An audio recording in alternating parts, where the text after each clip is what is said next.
সেটাও করতে হবে। অনেক কাজ বাকি আছে। আপনারা যোগ্য প্রার্থীদের নির্বাচিত করুন। আপনারা যোগ্য প্রার্থীদের নির্বাচিত করুন যারা বাঁকুড়ার উন্নয়ন করবে। বাঁকুড়ার কন্ট্রাকশন দিল্লির দরবারে পৌঁছে যাবে, তাদেরকে নির্বাচিত করবে।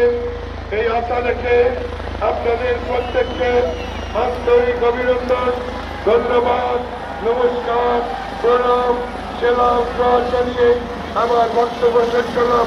জয় হিন্দ, বলুন জয় বাংলা, জোরে বলুন জয় বাংলা।